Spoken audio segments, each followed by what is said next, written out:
Hello, my art friends. Hi, artists. It's Kelly Folsom here, and you are listening to the Art Life Conversations podcast, where we talk all things art life and, well, life in general, but everything that impacts our art life. So, thank you all so much for all of the comments that you've sent me, suggested topics that you've sent me, things that you would like me to talk about in this art life that we face. So, and be sure to keep those coming. So send me, I do want to hear from you. Again, this is conversations, not the Kelly Folsom monologue. And I know we can't actually have a conversation live one-on-one together here, but I do want to hear from you. I do want to have a conversation with you. So be sure to send me an email at info@artlifewithkelly.com, or you can leave a comment in the comment section below.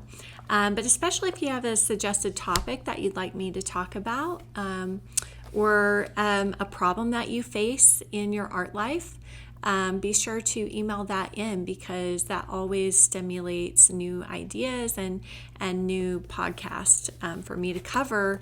And here's the thing, if you are struggling with something, if you're going through something in your art life, chances are a whole lot of other people are too, and chances are I have already gone through it and deal with it myself, right? So it's important to know that none of us are alone. We're all in this together. We all got each other's back, right? And we're all here to support each other. So be sure to not hide in any kind of shame, because, of course, whenever you are hiding your experience, then you just miss out on helping other people deal with that same experience, or getting the support that you need to be able to move through that experience. So today, this is episode 6, and I'm going to be talking about one of the biggest struggles that, well, probably human beings in general face, but us as artists definitely deal with this little problem, and it's called procrastination. So I just got done filming a new course for some of the artists that I mentor online, and it's a time management course. But in that course, one of the topics that I hit on lightly, but is not to be taken lightly, is procrastination, because procrastination is the biggest energy vampire that you could let into your life, and we all do it probably every day, probably every week. Some of us maybe more than others, but procrastination is just something that will definitely keep you from achieving your artistic dreams in this life and living your best life, best art life in general. And it's something that I really take seriously. So seriously that anytime I'm procrastinating something, I like to nip it in the bud ASAP, because it is so serious. This thing can take you down. It is the biggest time robber, and not even just time, but massive energy robber and massive self-esteem destructor is what procrastination is. So I really take procrastination seriously. Now I will say, obviously never beat yourself up for procrastinating. Make sure you show yourself some grace. But it is really I think, a villain to be watched out for, because it will just rob you of so much: your energy, your focus, your inspiration, your motivation, your time, your self-esteem, your confidence. Because the more that you give into procrastination, the weaker and weaker and weaker we become. So I wanted to just share this quote, just because I find it so inspiring, by J.P. Morgan. The first step towards getting somewhere is to decide that you are not going to stay where you are. So why is it so important for us to beat procrastination and make sure that procrastination doesn't, rob us of all of those things I just listed? And the reason why is because we have a big dream for ourselves, right? If you don't have a big dream for yourself, for your art life, then maybe that's the first place to start, is to kind of get clear first on what it is that you really want, what it is that you really want to create, not just on the easel, but for yourself, for your art life.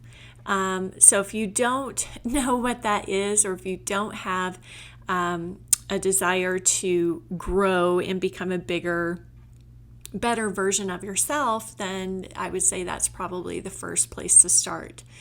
And then sometimes with procrastination, we just lose sight. We've lost some of our vision. We've lost some of our commitment to our bigger, better life that we want, our bigger, better art life. And so when we lose sight of those things, then we can start to give in to procrastination easier. So for me, procrastination, what I've noticed in myself and in other artists that I've worked with online, is that it usually comes from one of two places. It's usually procrastination is caused because you are really afraid to do something. That's one reason, like you're just really scared to do something. The thought of following through on that is just really frightening. And more often than not, for me, it tends to fall in the number two camp. Not that I'm fearless by any means, but usually when I see procrastination showing up very visibly in my life, it's because the thing that I'm procrastinating, I just don't want to do it, frankly. It's uncomfortable, it's annoying, it's frustrating, whatever that thing is. It's just an irritating task for me to have to do, or it's so beyond maybe my current skill level, or so outside of my comfort zone, that all I want to do is avoid the frickin' thing, So, oh my gosh. And so the problem is, of course, is that once you start giving into that procrastination, the more and more that you are giving your power away, and you just get weaker and weaker and weaker. And so for me, until I correct the thing, until I do the thing that I'm procrastinating, until I actually do it, I don't get any of that energy back. And that's why, nowadays I just try to take it so seriously. I take it seriously because I just realize how much just procrastinating one thing that I don't want to freaking do just takes my power away, and I lose energy and I lose focus. I lose love. I lose joy. I mean, again, it is really like one of the biggest energy vampires I think that we can face is procrastination. So, I wanted to give you, basically the solution that I use for procrastination. And, in case it helps you, because it is so freeing and so helpful to me to do this. And again, I want to encourage you to do this when you're not in a place of severely, beating yourself up or judging yourself or anything like that. You do want to do this, with some grace, but also, be honest, get real, be honest with yourself. So much of progress and success that we make in this life is done privately. It is an internal, so much of it is an internal battle, and nobody really watches. We're all kind of going through the same shit, but nobody sees it. Nobody sees me in my studio dealing with procrastination. What a lot of people see is just, oh, there's Kelly again. She's got a new course. She's got a new painting. She's always doing something. Boy, she just must not ever, procrastinate. I don't know. But from outside looking in, sometimes it can appear like people don't, maybe they've totally overcome these things and they never have to deal with them again. And it's just simply not true. I'm hoping that maybe there is a day where I won't struggle so much with procrastination, but at the same time, maybe not, because that's part of what makes me human. So I don't think it's the fact that we procrastinate isn't bad. Like, it doesn't make us a bad person. We're not bad artists if we are procrastinating things, right? So it doesn't mean anything about me per se whenever I'm procrastinating. So it's not really about that. It's not about fixing the procrastination or hoping that procrastination will never be, in our lives again. Because I just think that's unrealistic. Even as we grow and grow and grow, there's always going to be something that, if we're growing, we're always kind of pushing ourselves beyond where we're at in that current stage. And so there's always going to be something uncomfortable or some new skill that we're having to learn. Or, for me, it's a constant evolution. And so there's always something that once I get past a certain stage and trying to move into another stage, it's like, oh no, now I have to learn how to do that and I don't want to. So my inner procrastinating voice always sounds like a little kid whining. I don't know about yours, but my inner procrastinating voice is always like, oh gosh, I don't want to do that. It's so annoying. It's so irritating. Really? Geez, I thought being an artist was going to be fun. Like I thought I was just going to be inspired every day and leaping through the garden, cutting flowers to paint and, butterflies swirling all around my head. And, hey, sometimes that's my days as an artist and it is awesome. But there is also a lot of stuff that comes along that is part of it. So it's always going to be, a mix of that, a mix of these really high highs and a bowl full of cherries, rainbows, sunshine and sunflowers and daisies. And then there's also this other side, which is like, oh gosh, the sludge that you have to get through. You feel like you're literally walking through sludge to do some of these things that you have to do. So for me, that's how my inner procrastinator sounds. She's very like a whiny little kid like me whenever I was a kid, and I used to tell my mom, I don't want to clean my room, I don't want to fold my clothes, all that kind of stuff. So the technique that I use that really helps me, the reason why it helps me so much is because it allows me to see how much it costs. How much this thing that I am procrastinating cost me. And I tell you what, whenever I see how a little small task is costing me immensely in this life, I just go, we ain't got time for that, girl. Like, put on your big girl panties and go do that thing. So I'll give you a recent example in my personal life, something I was procrastinating, and maybe you can relate to this. I'd love to hear from you guys your experience with procrastinating, and if you've developed any other ways of dealing with it. Because sometimes I don't think just going, just shut up and do it, really works. So for me, the motivation to actually do something for me is like to see like how it's impacting my life in a negative way. And so that gives me a lot of motivation, like, well, no, of course I don't want that. So recently I had a thing and actually I really wasn't that conscious that I was procrastinating it until I sat down and wrote, okay, what are is there anything I'm procrastinating? And I wrote down 3 things. These 3 things I'm procrastinating. And the first thing was transferring my videos off of my computer onto my portable hard drive. And the next step of this exercise, which you would think, what's the big deal about that, right? Like, that doesn't take very long, does it? And you're right, it doesn't take very long at all to do something like that.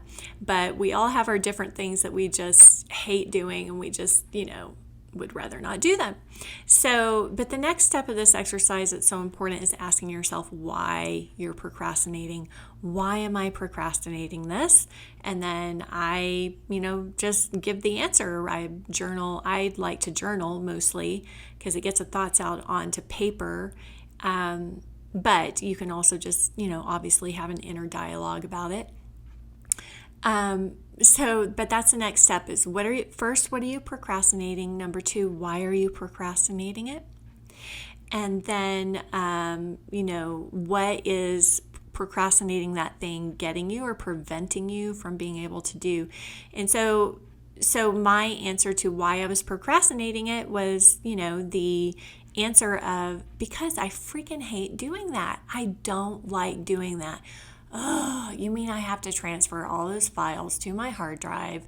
I hate doing anything computer organized, anything organizing on the computer. I just hate it. I don't want to be on the computer, specifically doing that. Now, I'll go get on the computer and, do all kinds of, marketing tasks and writing my blog. I have no problem doing that. I don't procrastinate that stuff, but anyways, but like the why that came out was like, I hate doing anything organized on the computer, So then I like to ask, like, well, how long will this task take for me to complete?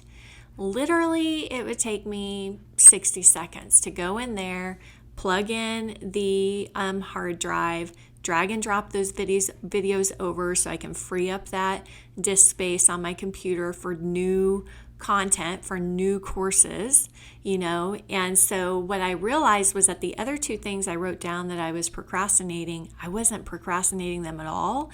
Those were the next two tasks on the list that couldn't get done until I did that one task that I was procrastinating. So for example, like I needed to get the videos over to my video editor to get her to edit them, and so that I could upload new videos for a new video course I was creating. I couldn't do that until I freed this up. And so it was just stalling progress.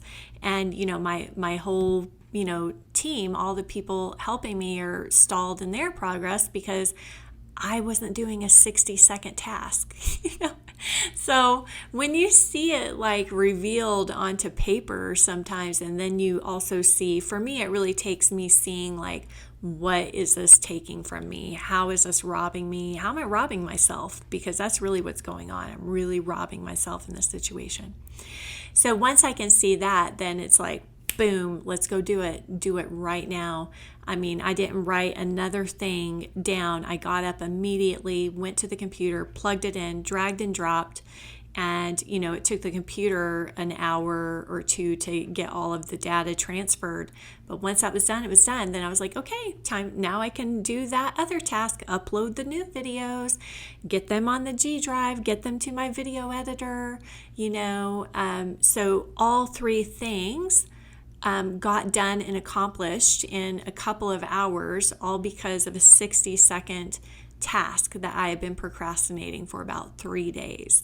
So I lost 3 days of time, and I have to tell you, as soon as I got it done and got it completed, I got such a huge surge of energy and focus back because now my mind wasn't dwelling on, I've been procrastinating that. I don't want to do it. I don't want to do it. So now all that mental clutter was gone.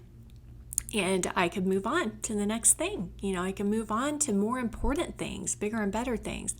And I will say with procrastination, obviously, if it's something that is really not serving you in a bigger, better way, the task that you have to do, if you can delegate it, if you can automate it, obviously, or eliminate it altogether. If it's just not something that's serving your life anymore and you don't really need to do it anymore, why are you doing it? So I think it also clues us into areas where maybe we might need some help from other people, or maybe it's something, sometimes things that we're procrastinating are just things that are not really going to get us to that bigger and better life that we want, and that's okay.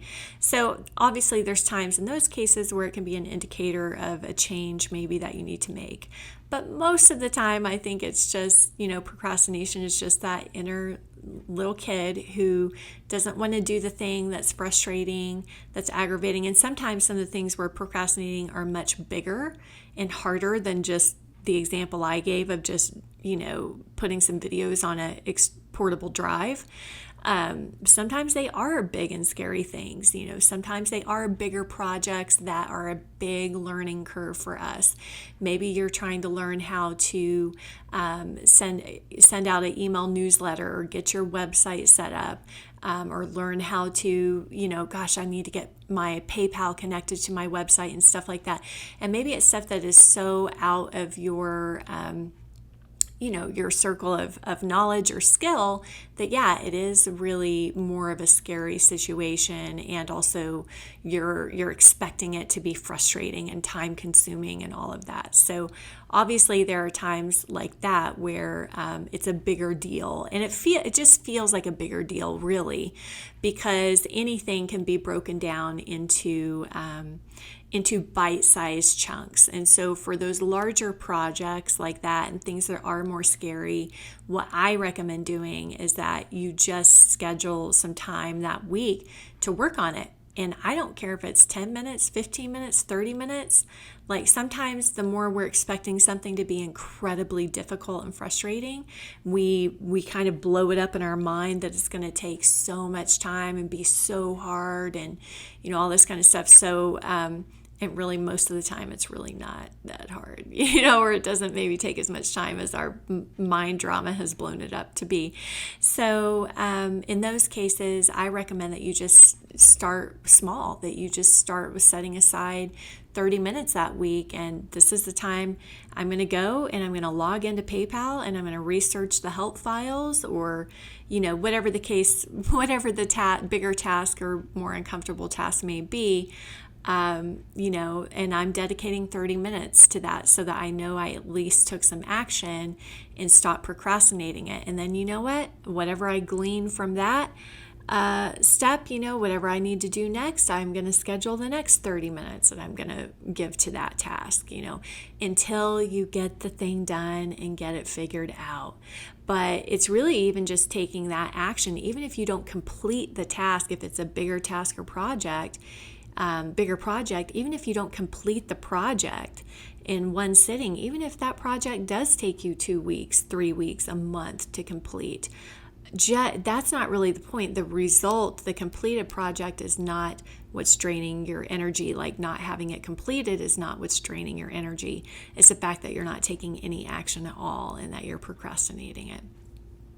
Okay, artists, once again, I hope that this tip, this technique that I used on, questioning my procrastination, asking why I'm procrastinating and seeing what kind of effect that's having on me.